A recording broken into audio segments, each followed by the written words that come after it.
Mateo 25, empezando en el versículo 1. Entonces el reino de los cielos será semejante a 10 vírgenes que tomando sus lámparas salieron a recibir al esposo. 5 de ellas eran prudentes y 5 insensatas.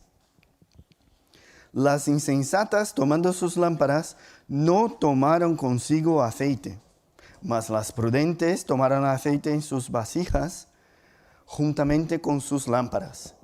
Y tardándose el esposo, cabecearon todas y se durmieron.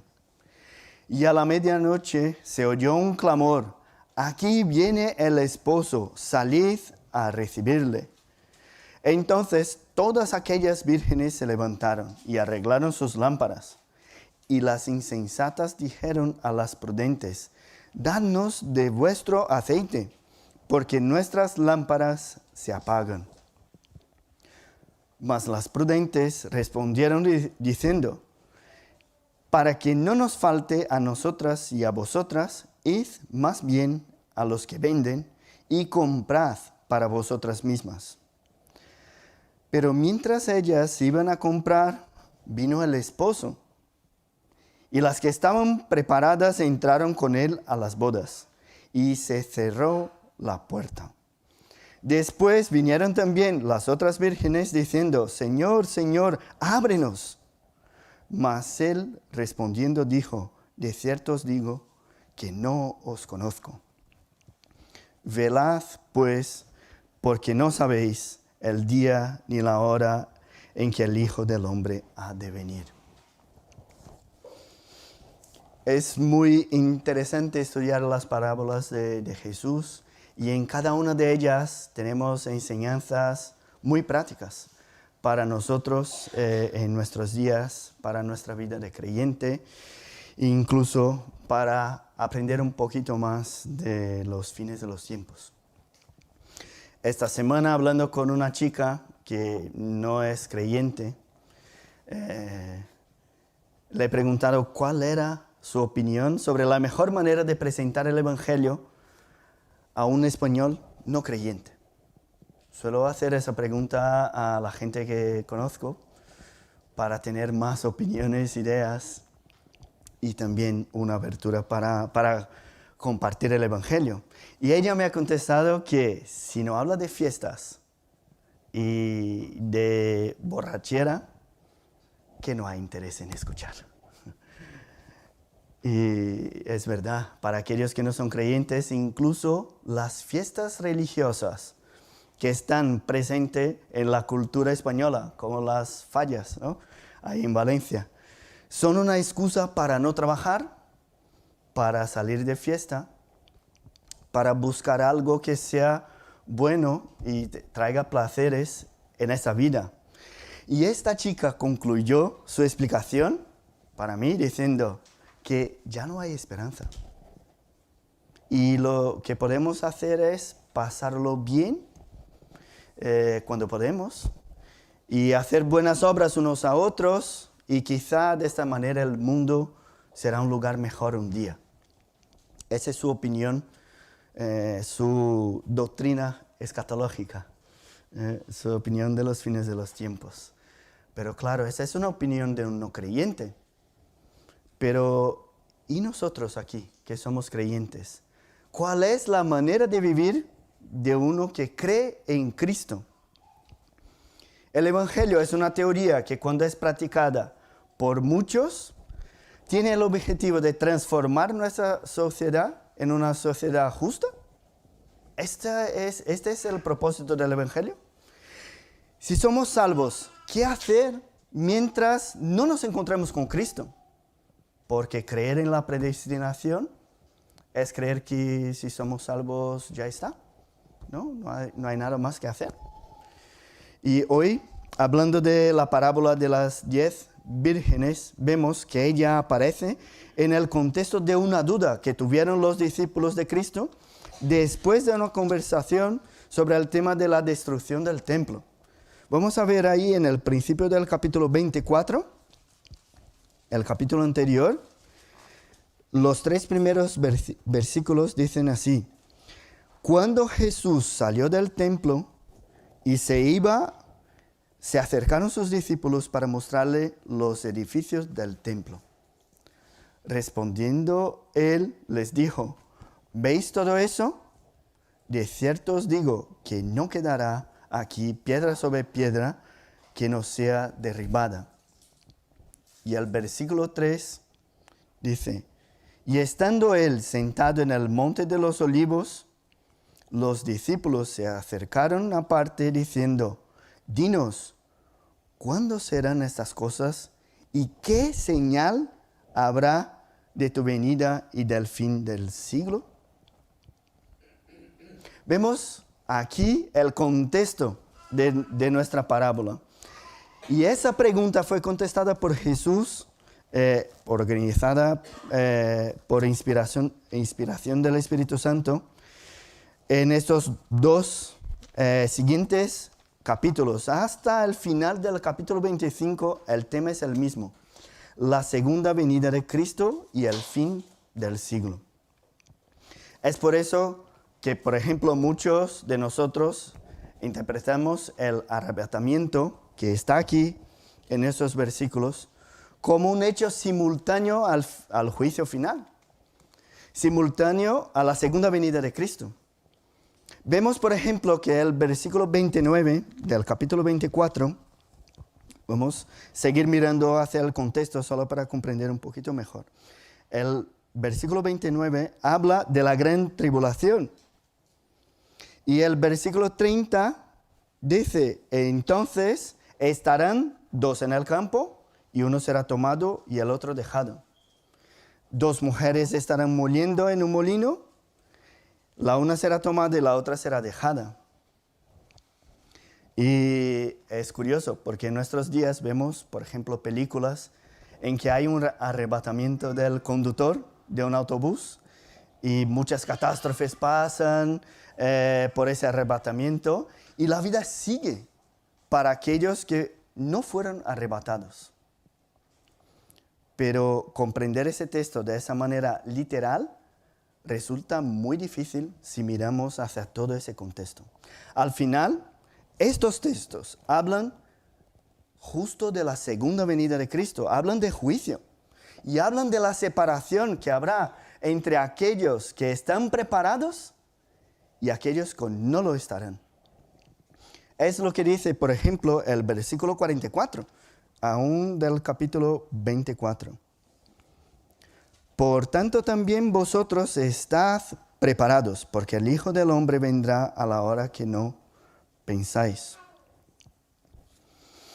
O si seguimos un poquito más adelante, el versículo 50 y el 51, que dice: vendrá el Señor de aquel siervo en día que éste no espera y a la hora que no sabe, y lo castigará duramente y pondrá su parte con los hipócritas. Allí será el lloro y el crujir de dientes. Nuestro último versículo, el versículo 13 del capítulo 25, habla igual. Velad, pues, porque no sabéis el día ni la hora en que el Hijo del Hombre ha de venir. Si miramos un poquito más adelante de nuestro texto, el versículo 19, igual. Habla muy claro que la separación del siervo malo del bueno se pasa en la venida del Señor, en el arreglo de cuentas. Al final del capítulo 25 sigue el mismo tema. Habla de la venida del Hijo del Hombre y de la separación que hace entre todas las naciones en 2 grupos: las ovejas y aquellas que siguen al pastor, y los cabritos, aquellos que irán al castigo eterno, como hemos visto en esta mañana. O sea, lo que vamos a estudiar en el texto de las 10 vírgenes tiene todo que ver con la segunda venida de Cristo y la expectativa que debemos tener para ese día. Ahora, dejando todo este contexto y mirando hacia los detalles de nuestro texto, y a los niños, a los pequeños, que vosotros que estáis con los dibujos, ya ¿Tenéis los dibujos? Sí. Atención, nuestro texto habla de una boda. Una boda. Habla de la espera por la llegada del novio. Tenéis ahí un dibujo de 5 vírgenes, 5 mujeres y un novio. Así, muy bien. Y las otras 5 están lejos, un poco tristes, porque se quedaron de fuera de la boda. Ellas estaban preparadas, las 5, y entraron con el novio. Pero las otras que no estaban, se quedaron fuera. Y nosotros también nos preparamos para la venida de Cristo. Y atención, niños, yo quiero encontrarme con Jesús. Miguel, ¿tú quieres? Sí, seguro. Santiago también. Jonathan, todos aquí queremos encontrarnos con Jesús. Y por eso vivimos preparándonos para ese día. Así que podéis colorear el dibujo mientras nosotros vamos a ver algunos detalles más de esa parábola. Había aquí en la historia 10 vírgenes o 10 mujeres solteras o damas de honor, son posibles traducciones, que iban a recibir al esposo que vendría a su boda. Y las bodas en este tiempo se solían pasar por la noche porque hacía mucho calor. Así que era común que el cortejo que entraba con el novio llevaba lámparas. Entre esas 10 mujeres había diferencias, pero también habían similitudes.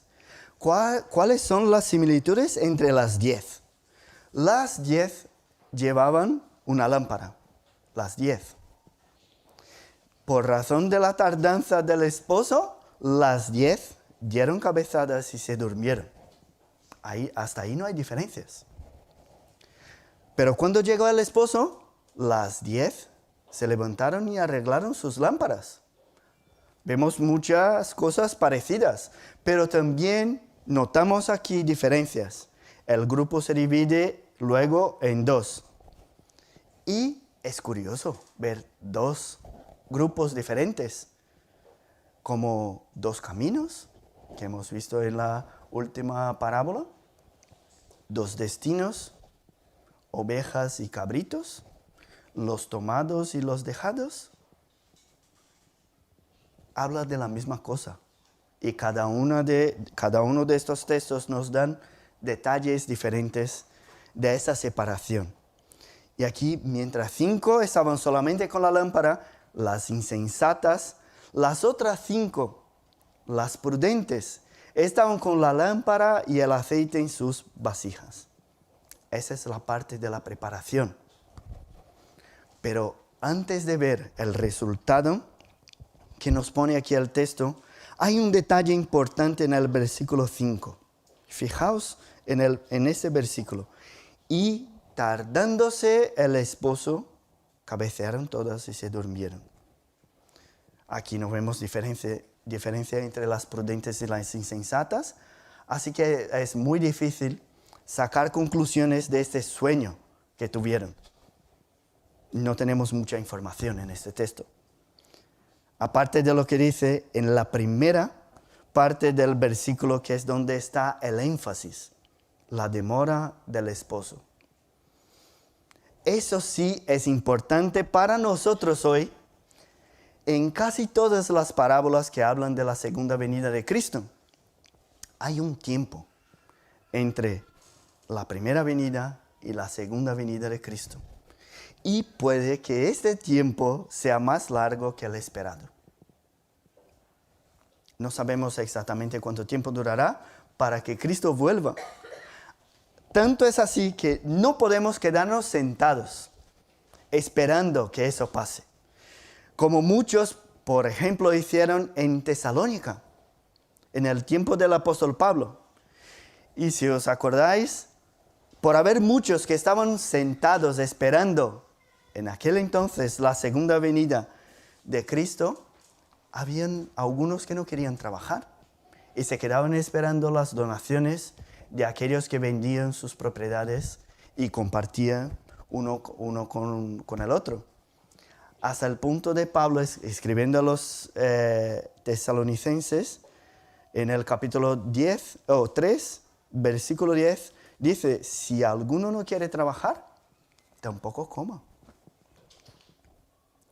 La tardanza de la segunda venida de Cristo puede costarnos más de lo que esperábamos. Y la perseverancia en Dios, sabiendo que el esposo está de camino, pero todavía no ha llegado, es algo muy difícil para nosotros creyentes. Vivimos en esta expectativa, el ya, pero todavía no. Ya somos santos, separados por Dios, pero todavía tenemos muchos pecados y sufrimos las consecuencias de ellos. Ya soy salvo por Cristo, pero todavía tengo que perseverar en la fe hasta el final. Ya soy libre del pecado, pero todavía peco. Esa es la sensación que tenemos en ese tiempo, en esa espera. El esposo en la parábola tardó mucho para llegar, pero llegó. Tardó, pero llegó. Y alguien en la parábola dice, anunció su llegada. Y eso es como será también en la venida de Cristo. A los niños hay ahí un dibujo con unos ángeles y trompetas. Es así, va a ser así. Así que dice que aquí en las Escrituras que vamos a recibir a Cristo en su segunda venida, un anuncio. Y dice en el versículo 31 del capítulo anterior, justo, y enviará a sus ángeles con gran voz de trompeta. Pero aquí, en la parábola, las 10 vírgenes escucharon el anuncio y arreglaron sus lámparas. Sin embargo, habían 5 de ellas que no tenían luz suficiente para alumbrar el esposo y pidieron ayuda a las 5 que tenían el aceite. Y esas prudentes no pudieron dar el aceite a aquellas. Así que las que no tenían salieron para buscar el aceite. Si estamos aquí recordando, ¿no?, que estamos hablando de la segunda venida de Cristo, si estamos hablando de esa preparación para el encuentro con Cristo, hay cosas interesantes que podemos aplicar en nuestra vida en este versículo. Si tú todavía no estás preparado para ese encuentro, cuando Él venga, ya será muy tarde para empezar a prepararse. Hay un tiempo que Dios deja disponible para su salvación. Hay un tiempo para prepararse. No podemos perder la oportunidad que tenemos hoy, cada uno de nosotros. Dice el salmista, como hemos leído en esta tarde, si oyeres su voz, no endurezcáis vuestro corazón. Dios te está dando oportunidad para prepararse para ese encuentro. Pero habrá un día en que esa oportunidad cesará. Ese es un detalle. Otro detalle importante de esa búsqueda por el aceite al llegar al esposo y que podemos también aplicar a nuestros días es que la preparación es individual. Yo no puedo pensar que porque mis padres son creyentes, porque ellos se están preparando, la fe que ellos tienen es suficiente para mí también. Cada uno de nosotros es responsable de uno mismo. Si yo no tengo una vida con Dios, yo soy responsable por no hacerlo. Y si tengo intimidad con Dios y busco su dirección y presencia cada día, yo soy bendecido por eso. Y mientras Cristo no vuelva, debemos, nosotros que somos creyentes, animar a aquellos que están cerca a reconocer que Cristo es nuestro Salvador, es nuestro Señor, porque todavía tenemos tiempo, tenemos oportunidades. Pero lo que pasó aquí es que las 5 insensatas no pudieron conseguir el aceite de las prudentes y tuvieron que salir para buscar. Y mientras salieron, el esposo llegó. Entró a la boda y cerró la puerta. Las que se quedaron fuera llamaron y pidieron que se les abriese la puerta, pero él dijo que no las conocía. Ese es el punto en que ya no hay más esperanza. Ese es el día al que ninguno le gustaría llegar y estar equivocado. Es la boda que no podemos llegar sin prepararnos. Escuchar del Creador del universo que no somos bienvenidos en el cielo es la respuesta que a nadie le hace gracia. Nadie de nosotros. Y el último versículo de la parábola ya no es parte de la parábola, sino que es una exhortación hacia los discípulos y a nosotros hoy. Después de todos los detalles de las 10 vírgenes y como 5 de ellas lograron entrar y 5 no, Jesús se vuelve a sus discípulos y dice: velad pues, porque no sabéis el día ni la hora que el Hijo del Hombre ha de venir. Aquí, en ese versículo, Jesús ya deja muy evidente que la llegada del esposo habla justo de su segunda venida. Aquí no hay dudas. Ya no tenemos dudas que Él no está enseñando algo acerca de que Él justo nos está enseñando acerca de su segunda venida y del juicio final. Es allí, justo en este momento, cuando se separa el trigo y la cizaña. En nuestra parábola también son 2 grupos, las prudentes y las insensatas. Y diferente, aquí hay una diferencia de la parábola que habla de los 2 caminos, que habla allí de la popularidad del camino ancho que lleva a la perdición. Aquí Jesús nos quiere enseñar otro aspecto de estos 2 grupos, que es la preparación para la venida de Cristo. Y es así que estudiamos las parábolas de Cristo. No podemos leer una parábola y tenerla como si fuera un capítulo de un libro de teología sistemática. Es decir, cada parábola revela algunos aspectos de la verdad. No se puede sacar toda la doctrina de la segunda venida de Cristo en una sola parábola. Y el meollo de esa parábola es la preparación para la segunda venida de Cristo. Por eso Jesús termina el texto diciendo: velad, velad. Es una exhortación que aparece muchas veces en las Escrituras, incluso en la primera carta a los Corintios, que vimos la semana pasada en la predicación de Ángel, que el apóstol Pablo termina su carta con esa exhortación general. Encontramos también este mismo verbo más de 20 veces en el Nuevo Testamento. Y siempre su significado tiene relación con eso, con estar alerta, estar despierto. Y mirando entonces hacia todos esos detalles, ¿qué podemos aprender entonces con el contexto que hemos visto y con el contenido de esa parábola? ¿Qué detalles encontramos aquí de los fines de los tiempos y podemos sacar de aprendizaje para nosotros hoy? El contexto de nuestro pasaje nos dice que nadie sabe el día ni la hora. Incluso el último versículo de nuestra parábola también. Ni los ángeles de los cielos, sino el Padre. También vemos en el contexto que Él vendrá a la hora que no pensamos. Vendrá como el ladrón por la noche.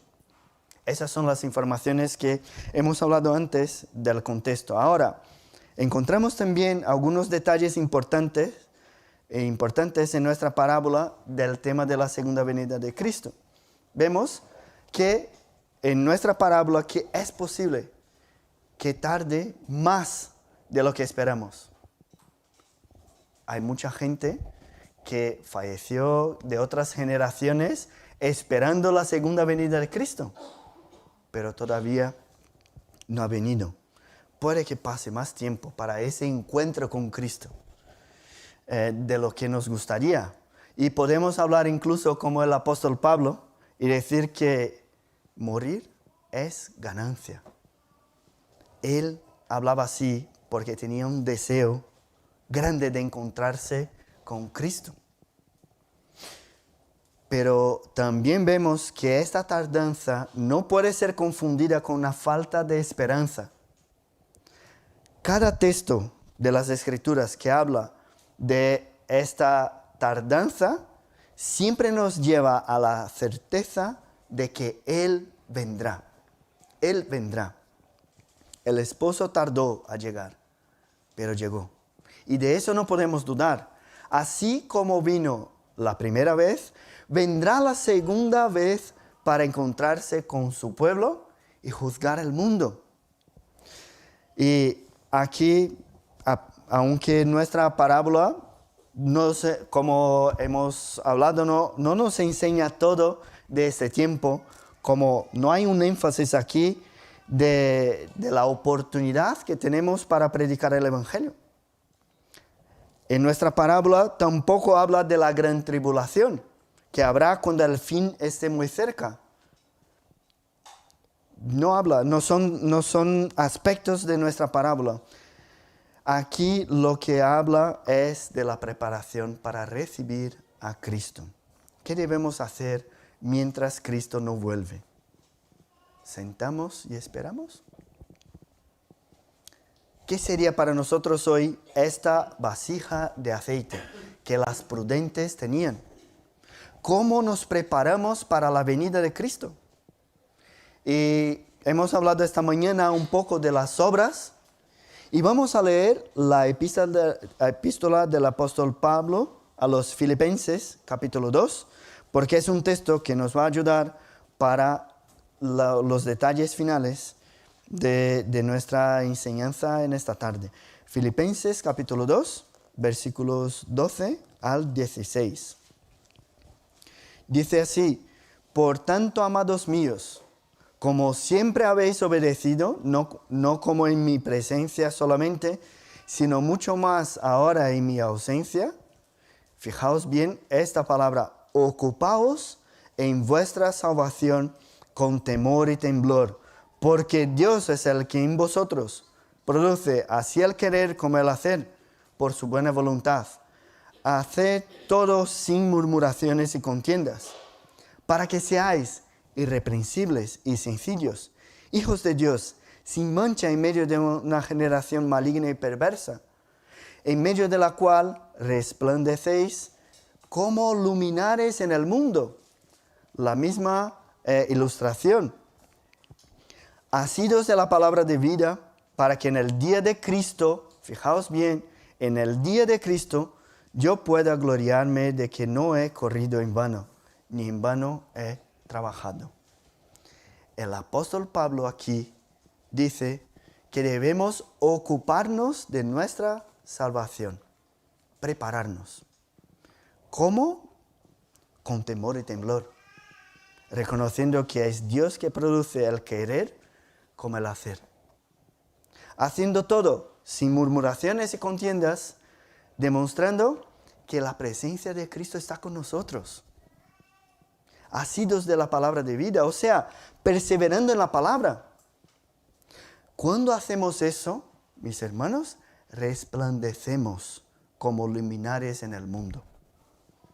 Eso es ocuparnos de nuestra salvación. Y eso es algo lógico. Si nosotros, mientras estamos en ese mundo, no tenemos placer en obedecer a Dios, si no demostramos que Dios es nuestra esperanza, si no hay alegría en conocer su palabra y su voluntad para nuestra vida aquí, ¿por qué deberíamos pasar toda la eternidad con Él? Esa no es una pregunta lógica. O sea, si tú no tienes placer en buscar la presencia de Dios en esta vida, ¿por qué crees que estarás con Él toda la eternidad? Si lo que buscas es cumplir tu obligación al venir a la iglesia o hacer tu devocional, ¿por qué piensas que eres salvo? Eso tiene sentido, ¿no? Dios no obra en tu vida si vives a gusto en el mundo, si no vives la lucha de la carne en contra del espíritu. Si Él no está obrando así en tu vida, no te engañes. Y claro, no estamos diciendo que nuestras obras pueden ganar nuestra salvación, porque no es eso que aprendemos en las Escrituras. Es importante reconocer que en la espera del Señor, el mismo Espíritu que te dio la salvación, es el Espíritu que te prepara para ella. Si Dios te separó para ser salvo, seguramente Él mismo te está dando ganas para desarrollar tu salvación. Como hemos escuchado en esta mañana, después de recibir vida, estamos aptos ahora para hacer todo para la gloria de Dios. O sea, una buena doctrina que cree en la perseverancia de los santos, como creemos, nunca estará en contra de las obras, nunca del trabajo que tenemos cuando nos ocupamos de nuestra salvación. Y si utilizamos el vocabulario de nuestra parábola para hablar la misma cosa, es decir, la luminaria que brilla y que sigue brillando, es porque tiene aceite dentro. Es porque tiene la presencia de Dios. Tiene la palabra de vida. Por eso viene la expresión, la exhortación. Velad, pues, porque no sabéis ni el día ni la hora que el Hijo del Hombre ha de venir. Nosotros ya hemos escuchado tantas veces que solo en Cristo hay salvación. Pero si todavía no te has decidido por Cristo, y has escuchado su voz en este día, en esta tarde, ríndete delante de Él, ocúpate de tu salvación, porque todavía hay tiempo. Ahora, si estás aquí y ya tienes a Cristo como tu Salvador, que espero que sea la gran mayoría de nosotros, hoy es día de recordar que debes ocuparte de tu salvación, prepararte para la venida de Cristo. Si ya eres luz, pero tu luz está muy flaquita, hoy es día de pedir a Dios que llene tu vasija de aceite. Esta tarde puedes pedir a Dios que obre en tu vida y renueve la alegría de la espera. Esta alegría en esperar a nuestro Salvador. Ocúpate de tu salvación. Prepárate para el día que se acerca, porque Cristo vendrá. Vendrá pronto. Vendrá cuando menos esperamos. Haz todo sin murmuraciones ni contiendas, reconociendo que es el propio Dios que te está guiando.